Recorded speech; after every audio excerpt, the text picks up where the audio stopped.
По дводневна пауза, Собранието на Република Македонија денеска ја продолжи конститутивната седница, на која се дебатира за избор на Комисијата за прашања на изборите и именувањата, како и изминатите продолженија на конститутивната седница. Така и денеска дебатата продолжи со реплики и контрареплики.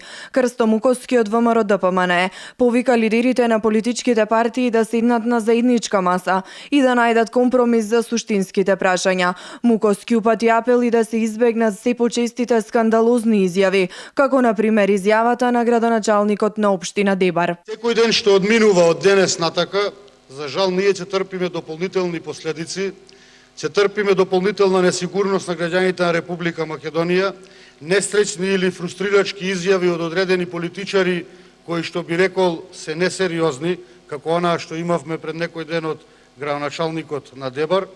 И сето тоа ќе води кон дополнително разнебитување или разградување на овој систем наречен Република Македонија. Јас сум убеден дека после овие 17 дена и од Социјалдемократскиот сојуз и од албанските партии, а се разбира и од ВМРО ДПМН и Коалицијата за подобра Македонија се свесни дека освен седнување на заедничка маса и отворање на сите нерешени прашања и сите прашања кои што задираат пред се во уставниот поредок и уредувањето на оваа земја, на овој начин не можат да пројдат освен со заеднички диалог и наоѓање на компромис. Павле Богоевски како представник од граѓанскиот сектор денеска од собраниската седница го повтори ставот на СДСМ дека не сакаат нови избори. Не обвинувате дека ќе воведеме двојазичност, ќе воведеме промена на знаме, на химна и грб, федерализација на државата, промена на името по грчки тек. Уште еднашка, јасно и гласно, промена на името по грчки тек нема.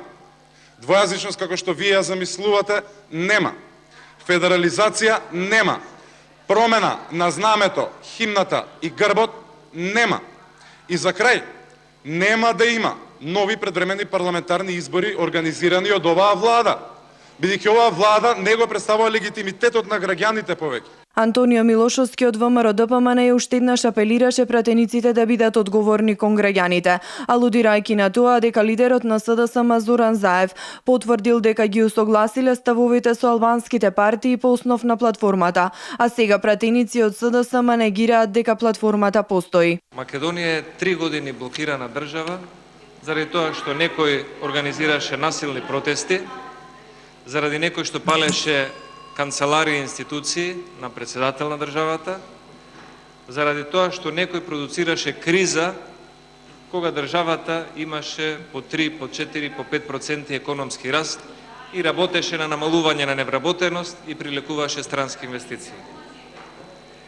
По однос на овде ветувањата или убедувањата, верувајте ме, жими мајка, не постои платформата од Тирана, јас само како контрааргумент ќе искористам изјавата на господинот Зоран Заев, дадена во Сараево, дента кога организираше средба во Сараево за да го одбегне судскиот процес за подкуп.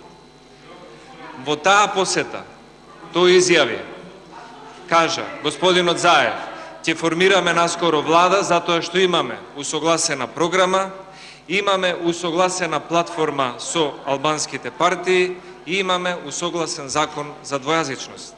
И толку од негирањата, сега СДСМ, еднаш председателот на СДСМ говори дека има усогласени барања за платформата на албанците, друг пат пратеник од СДСМ или независен пратеник од групата на СДСМ тврди дека нема усогласена платформа со барањата на албанците. Мислам дека е време да бидеме одговорни кон граѓаните и кон народот.